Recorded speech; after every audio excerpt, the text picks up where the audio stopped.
On the night of May 31st, 2003, in a bar parking lot in Florida, a short, bearded man sat in his car clutching his rifle. After taking a breath to steady his nerves, the bearded man opened his window, raised his rifle up until it was aimed at the back door of the bar, and then he waited for his target to emerge. A moment later, the door of the bar swung open and out stepped a young woman, his target. Immediately, the bearded man fired. But he missed. However, instead of firing a second shot at his target, the bearded man panicked and chucked the rifle into the back seat and then hit the gas, speeding away as fast as he could. But this would not be the last time the bearded man tried to kill this woman.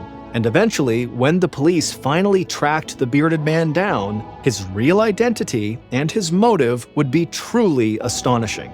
The plot twist in this story is unlike any other we have ever covered, so be sure to stick around till the end. But before we get into that story, if you're a fan of the strange, dark, and mysterious delivered in story format, then you come to the right podcast because that's all we do, and we upload twice a week, once on Monday and once on Thursday. So, if that's of interest to you, please replace the Amazon Music Follow Button's face soap with a soap-shaped peeled potato. Okay, let's get into today's story.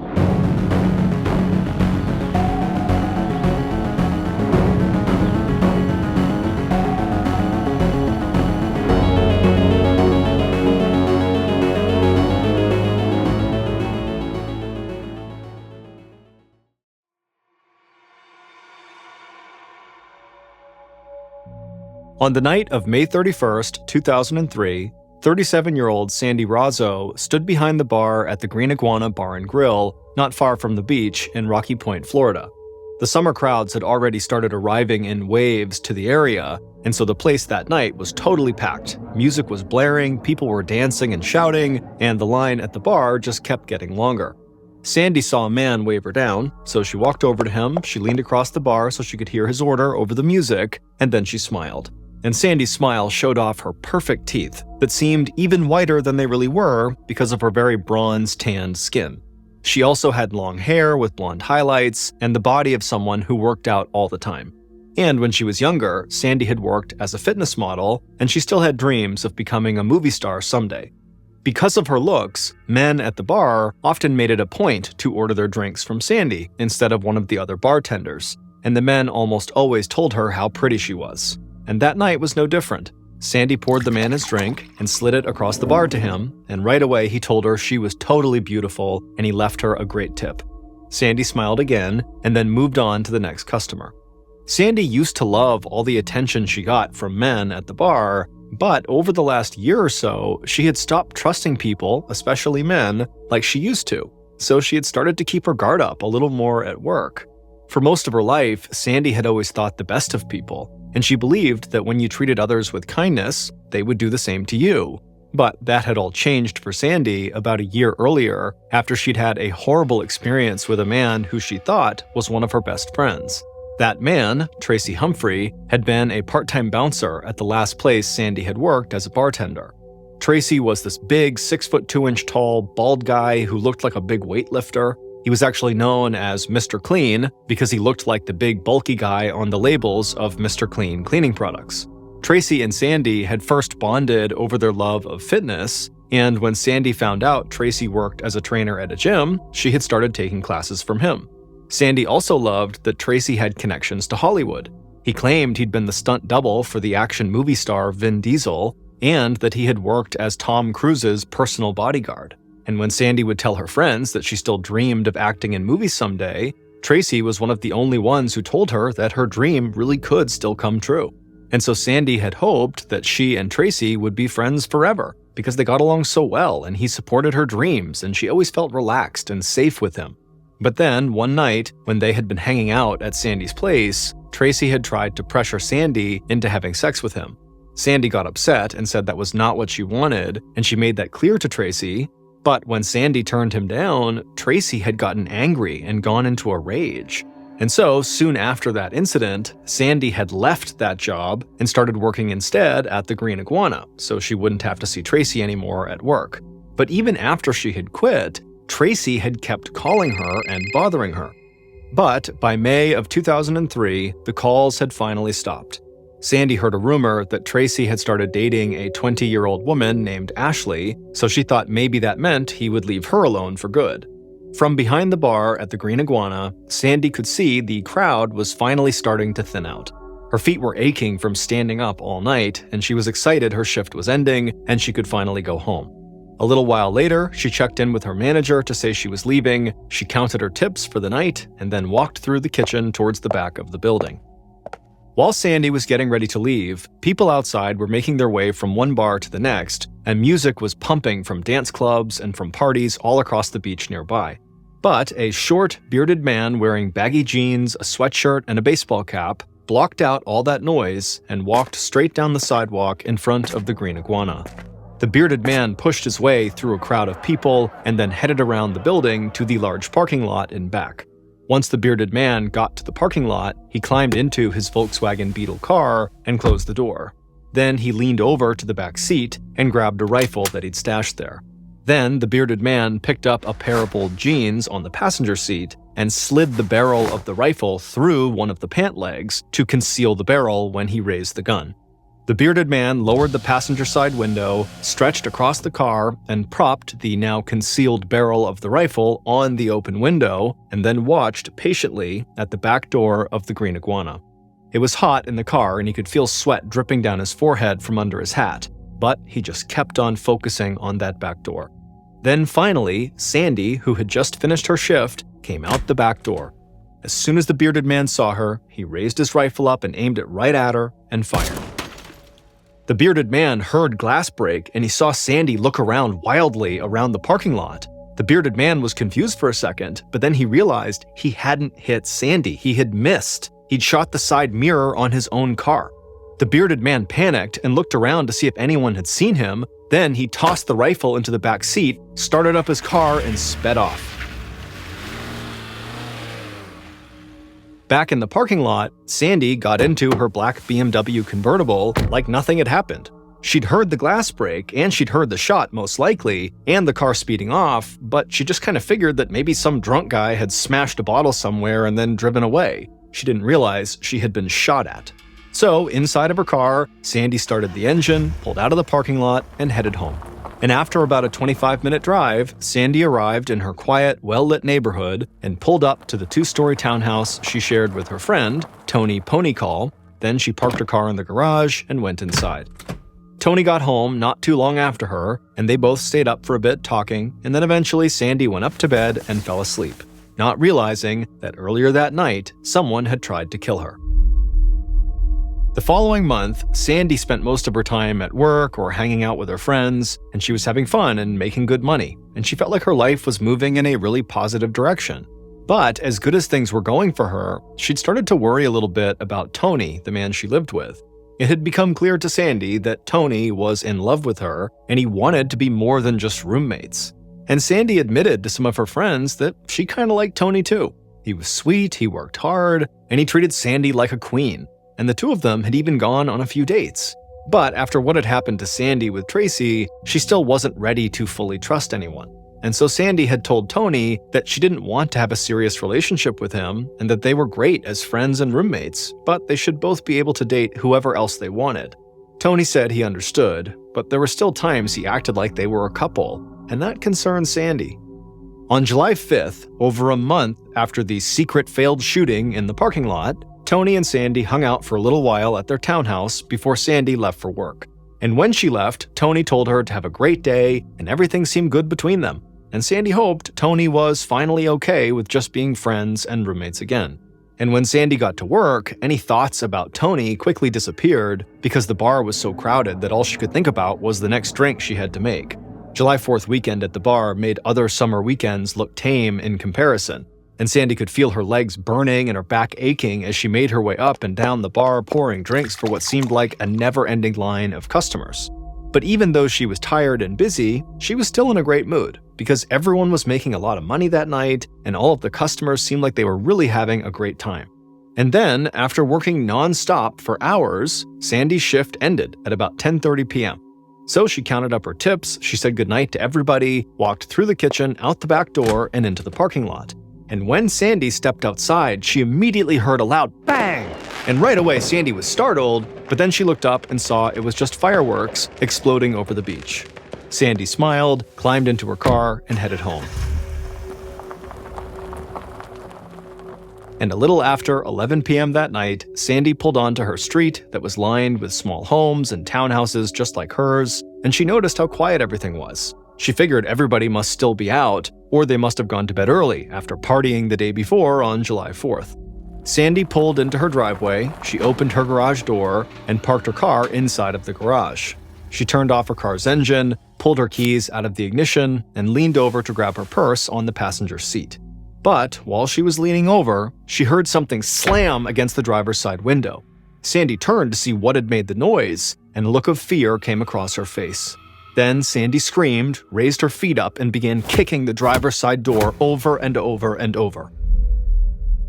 A few minutes after Sandee had gotten home, her roommate, Tony, flipped on the light in their kitchen. Tony was tan with short brown hair, and he was only wearing boxer shorts. He'd expected Sandee to stay out late that night, so he'd gone up to bed. But when he heard something going on in their garage, he headed back downstairs to see if Sandee had gotten home. So Tony walked across their kitchen and opened the door that led out to the garage, and he saw Sandee's black BMW parked right there. But he didn't see Sandee in the car. Tony shouted her name in case maybe she was outside out front of their property, but she didn't yell back. So Tony took a few steps into the garage towards Sandee's car. Then he leaned forward and looked in through the passenger side window, and right away his breath caught in his chest.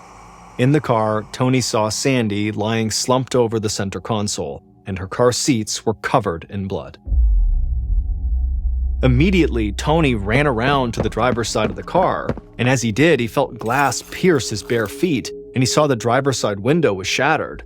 Tony shook off the pain in his feet. He opened the door and climbed inside. He pulled Sandee into his arms and tried to talk to her, but she was unresponsive. Then Tony reached into Sandee's jean pocket, grabbed her cell phone, and dialed 911. The emergency operator picked up, and right away, a look of complete calm suddenly came across Tony's face. And when the operator asked him what was wrong, Tony said in a slow, steady voice that his girlfriend was bleeding in her car and he couldn't wake her up. At about 11:30 p.m., 15 minutes after Tony had made that 911 call, Detective Scott Golcheski of the Pinellas Park Police Department was sitting on the couch at his house when his cell phone rang. Ski, as everybody called Detective Golcheski, had spent a relaxing weekend celebrating the 4th of July. But as soon as he heard his phone ring late at night, he knew his relaxing weekend had just come to an end. Ski answered the phone and had a quick conversation with his boss. And a few minutes later, he was on the road heading to Sandee's townhouse. As Ski drove through the neighborhood and turned onto Sandee's street, he was a little surprised this was the call he'd gotten. On a holiday weekend, his first thought had been that maybe something had happened in the part of town where a bunch of people were drinking at the clubs and bars. But when he parked in front of Sandee's townhouse on her quiet street, he figured he was most likely dealing with a domestic dispute that had turned violent. Ski stepped out of his car and walked up Sandee's driveway. He was in his late 30s, and he was average height with broad shoulders and short brown hair. He'd lived in Florida for years, but he'd grown up in New York and had never lost his New York accent. Ski heard one of the officers who was already on the scene call out his name, so he walked towards them in the garage and saw Sandee's black BMW. Glass from the shattered driver's side window was all over the ground, and Ski saw bloody prints from someone's bare feet. And when he looked in the car, he saw the seats and floorboards were spattered with blood. The officer who had called him over told Ski that a woman in her 30s, Sandee Rozzo, had been shot in her car. The victim had been rushed to the hospital, but she had been pronounced dead not long after her arrival. Ski asked who had called 911, and the officer said Sandee's boyfriend. And he also said a cop at the hospital told him that the boyfriend had followed the ambulance to the hospital in his own car before police had arrived at the townhouse. Ski made a mental note of that. There was nothing strange about a boyfriend rushing off to the hospital where his girlfriend had been shot, but police must have been very close behind the ambulance, and so he wondered if maybe the boyfriend had wanted to get away before having to face the cops. Then, a ballistics expert on the scene walked over to Ski and pointed out where they had found multiple shell casings in the car and in the garage. And Ski realized that whoever had shot Sandee made little or no effort to cover their tracks. and Ski thought that could indicate one of two things. Someone had either seen the shooter in the act, and so the shooter had panicked and ran, or the shooter had very little experience with firearms and didn't understand all the evidence a gun could leave behind. Ski wanted to test out his first theory and see if anyone had caught the shooter in the act, so he and a few other officers started going door to door in the neighborhood to ask questions. But Sandee's neighbors had either been out when the attack took place, or they had already gone to bed, and so nobody had heard or seen a thing. So after canvassing the neighborhood, Ski went back to Sandee's townhouse. He and the other officers had already been in there for hours, but he told himself he wasn't going to sleep until he was sure they had found every piece of evidence possible at the crime scene.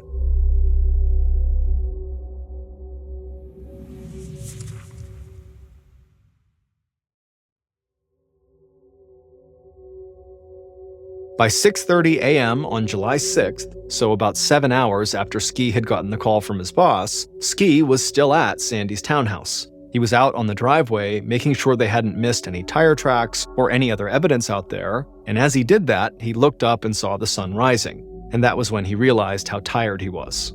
But just then, a Toyota 4Runner vehicle pulled up in front of the townhouse, and a man stepped out of the car and started walking towards Ski, and Ski immediately felt a jolt of energy.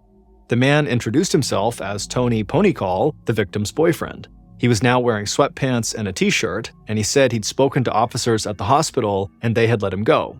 And so he wanted to come back home to see if he could help the police who were there. Ski was shocked at how calm Tony seemed. His girlfriend had just been shot and killed, and he showed up at the scene of the crime like he was there to just help them find a missing dog or something. But Ski knew shock affected people differently, so he didn't want to jump to conclusions.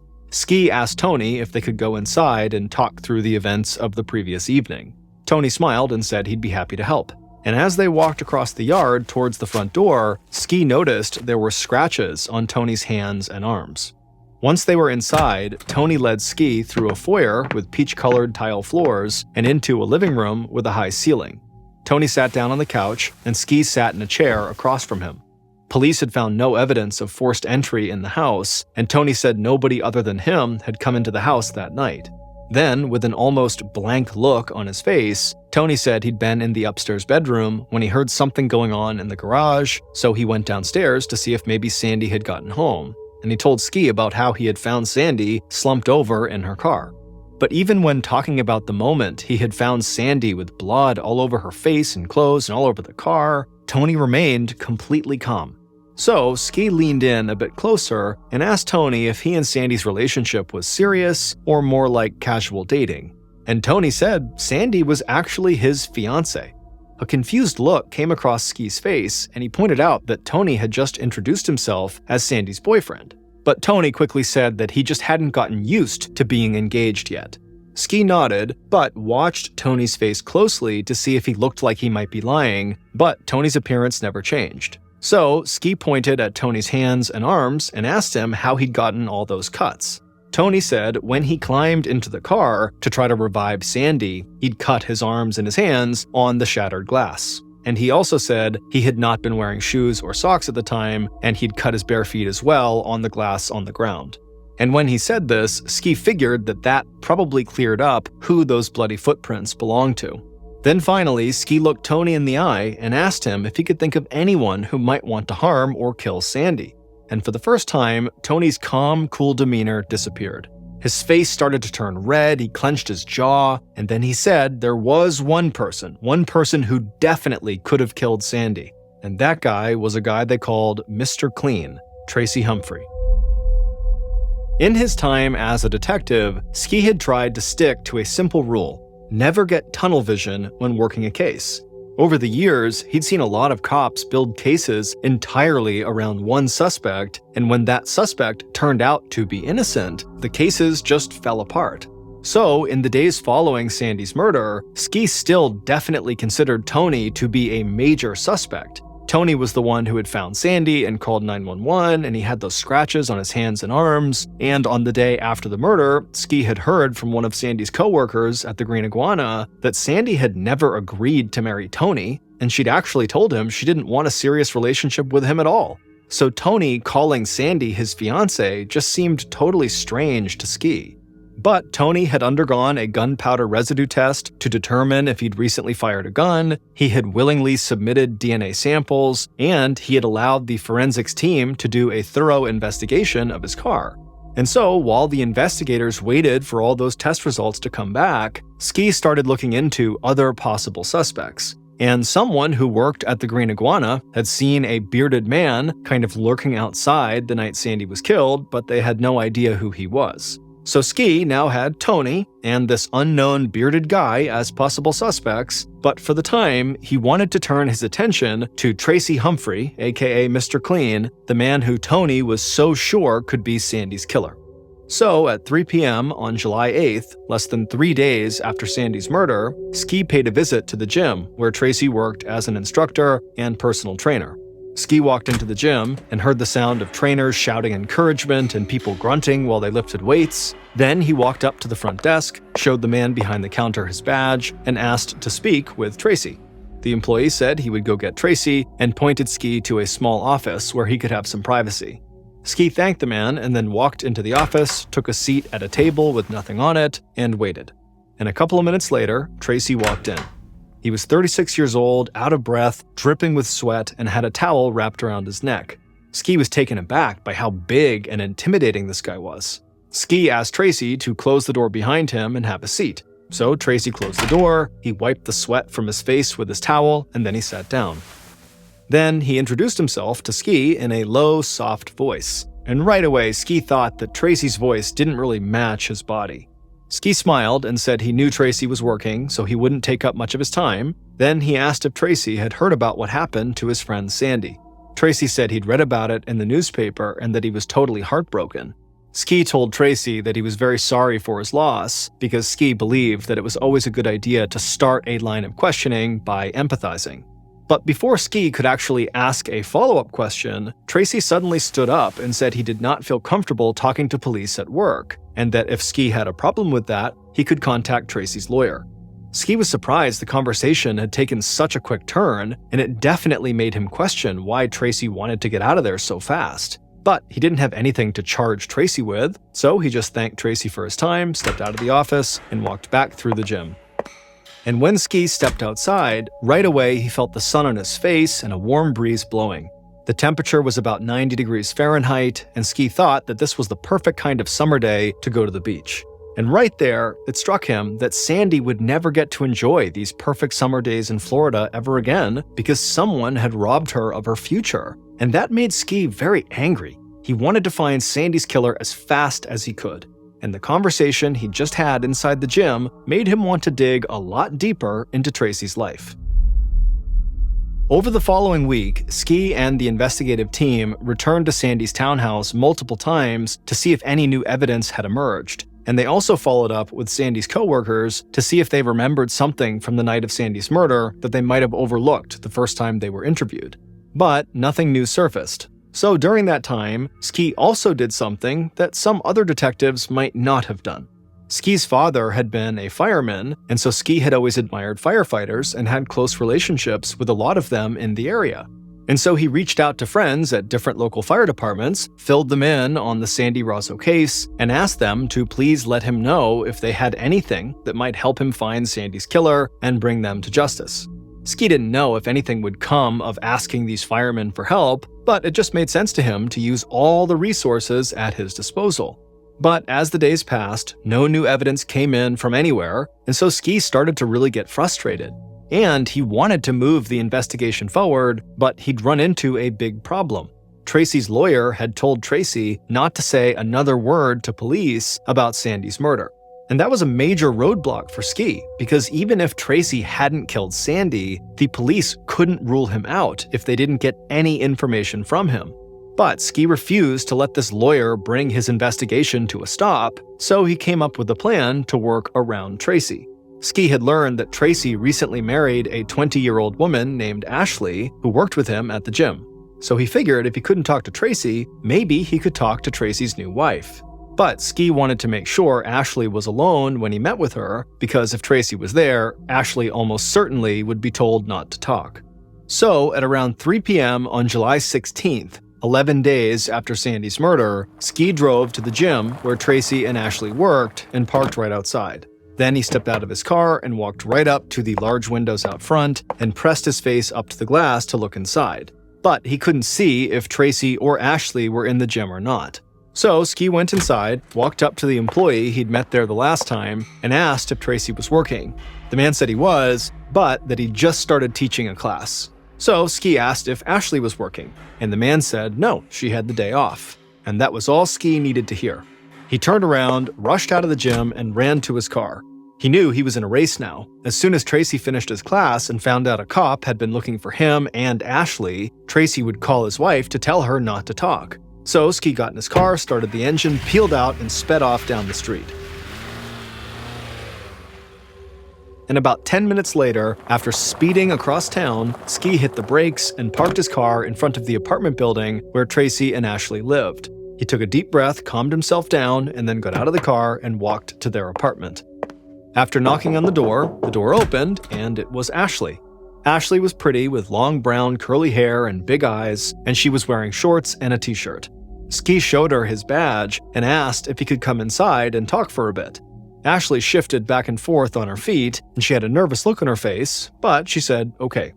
Ashley closed the door behind them and then led Ski to their living room. Ashley walked around a wooden coffee table and sat down on the couch, and Ski took a seat in a nearby chair.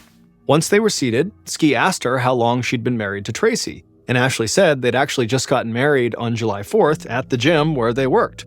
Ski smiled and said it must have been nice to have a wedding on a holiday with fireworks going off all night.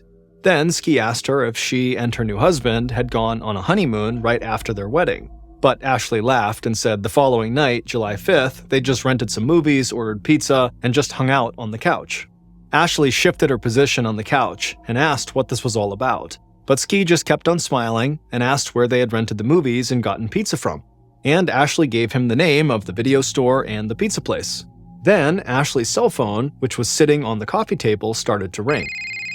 She sat up straight and looked at the phone and then asked Ski if she could answer it, and Ski said, of course, it was her phone. So Ashley grabbed the phone, walked into the kitchen, and answered the call. And when Ski heard her talking from the other room, he knew it was Tracy on the other line and that getting any more information out of Ashley was going to be impossible. But Ski kept on smiling because he'd gotten what he'd came for. Ashley had just given Tracy an alibi for the night of the murder, and now Ski just had to follow up on it. So after Ashley hung up and came back into the living room, Ski immediately just thanked her for her help and then walked outside to his car. And not long after that, he drove to the video store that Ashley had mentioned, and an employee there pulled up Tracy's rental history and showed Ski that Tracy had indeed rented movies a few hours before Sandee had been murdered. After that, Ski drove to the pizza place that Ashley said they'd ordered from, and one of the pizza delivery drivers there pulled up their records on their computer, and the records showed that Tracy had ordered pizza less than an hour before Sandee's murder. And then the delivery driver told Ski that he remembered delivering that pizza to a tall, big, bald guy a little after 11 p.m. on July 5th, almost the exact time Sandee had been killed. Ski thanked the pizza delivery guy and then went back outside, got into his car, and headed for the police station. And as he drove, he felt like even though this was great information, it was like he had hit a big dead end. Tracy's simple alibi, that he was at home eating pizza, looked like it was the truth. And so Ski wondered if maybe he needed to take his focus off of Tracy for a while and turn it back to Sandee's roommate, Tony. But then, on the following day, Ski got a call from one of the people he'd spoken to at the Tampa Fire Department, and they said they'd found something in an arson case of theirs that they thought might be connected to Sandee's murder. And what the fire department told Ski would put his investigation right back on track, and it would lead him directly to the bearded man who had tried to shoot Sandee in the Green Iguana parking lot. Based on the report that Ski received from the fire department, evidence found at the crime scene, and information gathered throughout the investigation, here is a reconstruction of what police believe happened to Sandee on July 5th, 2003. A little after 10:30 p.m. on July 5th, Sandee's killer had fallen asleep in a compact rental car in the Green Iguana parking lot. The killer was wearing a baseball cap pulled down low just above their eyes, and the thick sweatshirt and pants they were wearing had caused them to get so hot inside of the car that they dozed off for a few minutes. But then, the sound of a car door slamming nearby had woken them up. They looked out the windshield and saw Sandee driving off in her black BMW. The killer immediately sat up straight and yelled out in frustration, and then slammed their hands down on the steering wheel. The killer had intended to shoot Sandee right there in the parking lot, but now that wasn't an option. So the killer glanced over and looked at their Ruger .22 caliber pistol on the passenger seat, and then they started the car and pulled out onto the street behind Sandee's BMW. The killer still felt a little out of it from having fallen asleep, and their hands were sweaty on the steering wheel, but they managed to weave their way through holiday weekend traffic and keep up with Sandee's car. Then, after about 25 minutes, the killer followed Sandee as she turned off a main road into her neighborhood. The killer eased off the gas to make sure they didn't get too close to Sandee's car. The killer saw Sandee pull into her driveway, open the garage door, and park her BMW inside of the garage. So the killer pulled the rental car right up to the curb in front of Sandee's townhouse. Then, with their heart pounding in anticipation, the killer wiped the sweat from their eyes, they grabbed the pistol off the passenger seat, opened the car door, and ran up the driveway into the garage. Once the killer was inside, they saw Sandee leaning over the passenger seat to grab her purse. So the killer ran up to the driver's side, raised the pistol, and slammed the butt of it into the window and held their hand up to shield their eyes from the glass. But they didn't break the window. Instead, the killer looked down and saw the glass intact, and inside the vehicle, Sandee had heard the sound, whipped herself around, and was looking up at them with a look of fear and confusion on her face. Then Sandee began screaming, and she raised her foot and began kicking the driver's side door over and over again, trying to open it to maybe slam into the killer. But the door didn't open, and Sandee just kept on kicking. Meanwhile, the killer could feel every muscle in their body start to tense up, and more sweat dripped down their face and neck, and their chest started to feel tight, and in a panic, the killer just raised their gun right up to the window and fired into the car. The window shattered and glass flew at the killer, but they kept on firing over and over again until they had unloaded all 8 rounds into the car. Inside the BMW, Sandee was bleeding from her torso, her foot, her head. Blood covered her face and clothes and was spattered on the car seats and floorboards. She was choking, her vision was fading, and she was struggling to breathe. Then everything went black, and Sandee slumped over the center console.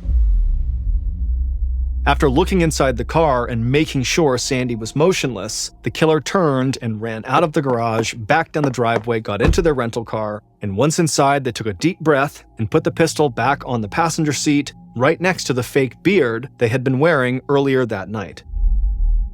It would turn out the short, bearded man who had failed to kill Sandee in May when they had fired at her coming out of the bar and missed, and then had successfully killed Sandee on July 5th, was really a woman in disguise. It was Ashley Humphrey, Tracy's new wife. And on both occasions, Ashley had disguised herself as a man by wearing baggy jeans, a big sweatshirt, a baseball cap pulled down low, and a cheap fake beard. And she had made a point to be seen looking like a man by other people outside the Green Iguana, which is why she was kind of lurking around. She wanted to be seen. But on the night of the actual murder, Ashley, who had been wearing the beard, had been sweating so much that she had removed it when she'd actually gone inside the garage to kill Sandee. And it was the call from the Tampa Fire Department that actually led Ski back to Ashley almost right after he had thought about moving on from her and her husband. On the night of Ashley's failed murder attempt on Sandee back in May, she had accidentally shot her own car's side mirror, and Ashley had worried that the bullet hole in her mirror would eventually attract police attention. So, in a total panic, Ashley had driven her Volkswagen Beetle with the shot-up side view mirror to a vacant lot and then set it on fire. And when the fire department investigated what they believed was a case of arson, they had traced the burned Volkswagen back to Ashley. And then, when they had talked to Ski about this, they realized that Ashley was in a relationship with Tracy Humphrey, who was one of Ski's major suspects. And so, Ashley was ultimately arrested, and she confessed to killing Sandee. But the case didn't end there. Leading up to Ashley's trial, she cooperated with police, and she said Tracy had threatened her with violence in order to force her to murder Sandee. And she said Tracy had even made her marry him the night before the murder because spouses cannot be forced to testify against each other in court. And it would turn out that Tracy had a clear motive for wanting to kill Sandee, because the fight he had had with Sandee when she refused to have sex with him had actually been far worse than most of Sandee's friends knew. On that night, after Tracy had flown into a rage, he had beaten Sandee and raped her. And eventually, Sandee had filed charges against Tracy, and his trial was set to start in August of 2003. So he had gotten Ashley to kill Sandee so the state wouldn't have a witness to prove the allegations against him, and the trial would just go away. Despite Tony Ponycall's odd decision to call Sandee his girlfriend and then also his fiancée when talking to police, along with his weirdly calm behavior in the immediate aftermath of Sandee's murder, he was not actually in any way connected to her death. Ashley was convicted of second-degree murder and sentenced to 25 years in prison and is scheduled for release in 2028. As for Tracy, in the lead-up to his murder trial, several women stepped forward and shared their own stories about how he had also abused them. Tracy was ultimately convicted of murder and sentenced to life in prison.